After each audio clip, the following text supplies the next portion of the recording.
समोरून जेव्हा आपल्याला भाजपकडून सांगितलं जातं तुम्ही 25 वर्ष काय केलं, तुम्ही अमुक केलं, तुम्ही 25 वर्ष काय केलं, त्यांना एकच प्रश्न विचारा तुम्ही. कारण ही काही प्रचार सभा नाही, ही कार्यकर्त्यांचा आपला मेळावा आहे, पदाधिकाऱ्यांचा मेळावा आहे. आपले जे प्रचाराचे मुद्दे असतील ते वेगळे असतील, आपला वचननामा देखील वेगळा असेल, आपण जे काही सभेत बोलू ते वेगळं असेल.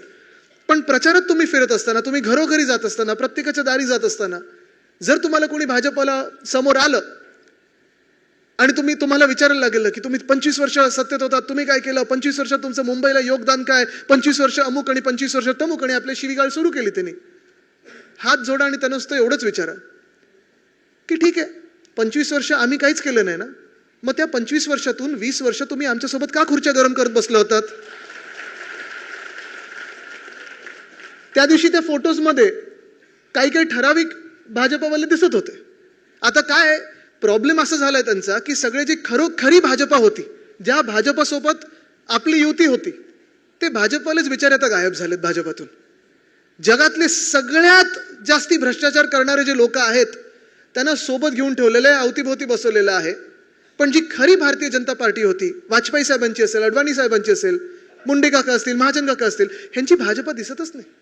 दक्षिण मुंबईमधलेच कितीतरी त्यांचे मोठे मोठे नेते, दिग्गज नेते जे मुंबईचे अध्यक्ष होते, कुठे कुठे आपल्या सोबत याचे कामं करायचे, त्यांना माहिती आहे शिवसेनेचं योगदान मुंबईला काय आणि महाराष्ट्राला काय, त्यांचेच तोंड बंद करून ठेवलेत भाजपवाल्यांनी.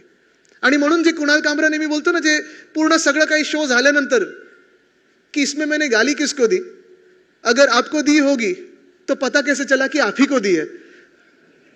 तसंच भाजपावाल्यांना विचारा, जर 25 वर्ष आम्ही काही केली नसतील तर तुम्ही त्यासोबत आमच्या बरोबर 20 वर्ष का बसला होतात? आम्ही जर काही करत नसतो तर का सोबत होतात? आणि काही केलं असेल तर तुम्ही आम्हाला शिवी का देता आणि प्रश्न का विचारताय? आज ज्या कोस्टल रोडवरनं, कारण मी अंदाज हाच लावलेला आणि प्रत्येक दिवशी मी हेच उद्धव साहेबांना नेहमी सांगतो की आज आमचं विधानभवन इथे असताना किंवा आजच्या सारख्या कार्यक्रमात असताना वांद्र्यावरनं नरिमन पॉइंटला 15 ते 20 मिनिटात पोहोचण्यात एकाच व्यक्तीचं योगदान आहे, ते म्हणजे उद्धव बाळासाहेब ठाकरे.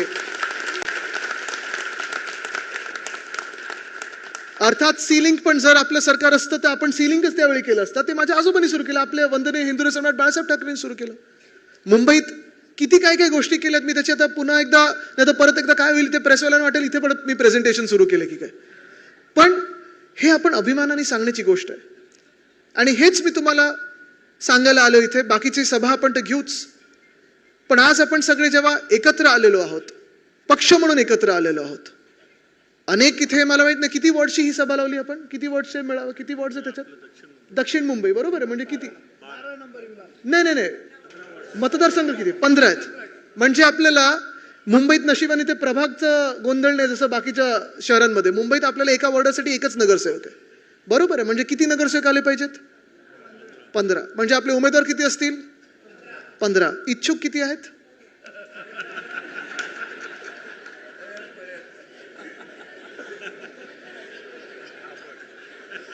हात वरती करा.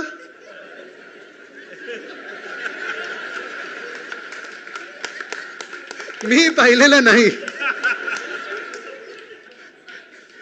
खासदारांनी पाहिलं वाटतं. मेर्लेकर साहेब तुम्ही पाहिलं?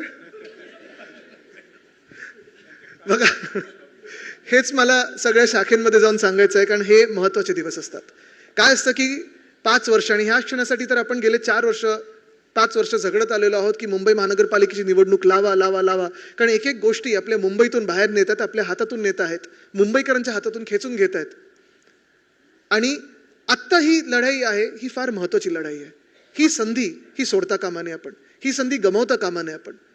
जसं आत्ता तुम्ही सांगितलं की आपले इथे 15 वॉर्ड आहेत, 15 नगरसेवक जिंकून येतील. मी जेव्हा तुम्हाला उमेदवार विचारलं, अर्थात 15 उमेदवार वेगळे वेगळे असू शकतात, इच्छुक 1500 असू शकतात, आणि इच्छुक जास्ती असणं ही चांगली चिन्ह आहेत. म्हणजे आपला वॉर्ड जिंकून येतोय हे ते चिन्ह आहे, हे शुभचिन्ह आहे. पण माझी सगळ्या इच्छुकांना एकच विनंती राहील की इच्छुक जरी तुम्ही आत्ता असलात तरी उद्धव साहेबांसमोर जो एक तो क्षण असतो तो सर्वात कठीण असतो की सगळेच आपले असतात, सगळेच प्यारे असतात, सगळ्यांनीच चांगली कामं केली असतात, पण आपल्याला उमेदवार म्हणून एकाच व्यक्तीला द्यायचं असतं. आणि ह्यावेळी हे आपल्याला ठरवायला पाहिजे, हे निश्चित करायला पाहिजे. शिवरायांच्या चरणी प्रार्थना करून आपल्याला एक शपथ घेणं गरजेचं आहे. ती हेच आहे, आपल्याला हे निश्चय करायला पाहिजे की आपण कितीही इच्छुक असलो, किती आपल्याला मनात वाटत असेल की मीच इथे जिंकून येऊ शकतो, उद्धव साहेब देतील तोच चेहरा आणि आपला उमेदवार एकच असणार, तो घरोघरी जाणारा उमेदवार म्हणजे आपली मशाल असायला पाहिजे. तेच आपलं योगदान आपल्या मुंबईसाठी असेल. कारण जसं जसं आपण एक एक दिवस आता निवडणुकीच्या दिशेने चाललेलो आहोत. निवडणूक किती तारखेला आहे? 15 जानेवारी. सगळ्यांना माहिती आहे ना? विजयाचा दिवस किती तारखेला आहे? 16. पण हे सगळं होत असताना आता दिवस आपण उलटे मोजायला पाहिजे. मी आजपासून काय सुरुवात करणार? मी जर पक्षाचा पदाधिकारी असेल, पक्षाचा कार्यकर्ता असेल, पक्षाचा चाहता असेल, मशाल माझ्या हाती असेल, तर उद्या मी किती लोकांना गाठणार आहे? पक्षाचा जो काही अजेंडा असतो, पक्षाचा वचननामा असेल, पक्षाने केलेली कामं असतील, माझा उमेदवार जो कोणी असेल, मशाल मी किती घरोघरी पोहोचू शकतो आजपासून ठरवलं पाहिजे. की आता उद्या 22 तारखेला मी कुठे जाणार, 23 तारखेला मी कुठे जाणार, 24 तारखेला मी कुठे जाणार, किती लोकांशी मी संपर्क साधू शकतो. मला वाटतं हे करणं गरजेचं आहे. कारण जसं मी सांगितलं की आपल्या सगळ्या इच्छुकांमधून उमेदवार एकच येऊ शकतो आणि तो उमेदवार आपल्याला नगरसेवक बनवायचा असतो. ते नगरसेवक बनवण्यासाठी आपल्याला जे काम करायचं, जे श्रम घ्यायचे ते आजच्या दिवसापासून कशी सुरुवात करू, काल नाही तर आज कसं सुरुवात करू शकतो, हा विचार आपल्याला करणं गरजेचं आहे. पुढच्या ज्या काही गोष्टी, जे तुम्हाला चांगल्या चांगल्या गोष्टी ऐकायच्या आहेत, 2 भावांकडून जे ऐकायचं आहे ते तुम्हाला कदाचित लवकरच ऐकायला मिळेलच. पण इथून पुढे निघत असताना मी तुम्हाला एकच सांगतो, हा कदाचित मोठा योगायोग असेल, हे कदाचित अजून एक चिन्ह असेल, आपल्याला शुभसंकेत असेल, जे मी त्या दिवशी सांगितलं, जे वर्णीमध्ये सांगितलं, की ही मुंबई जी आपल्या हातातून हिसकावून घेण्याचा प्रयत्न होत आहे, ही मुंबई जिला मोडण्याचा प्रयत्न होत आहे, ही मुंबई जिला संपवण्याचा प्रयत्न भाजप करत आहे, कदाचित हेच ठरवलं असेल वंदनीय हिंदू सम्राट बाळासाहेब ठाकरेंनी की ह्यावेळी दुसरं कुठचंही चिन्ह नाही तर संयुक्त महाराष्ट्राच्या लढ्यात जी मशाल दिसते त्या हातात, तीच मशाल आपल्या हातात घेऊन आपल्याला पुन्हा एकदा मुंबईचे महापौर बसवायचे.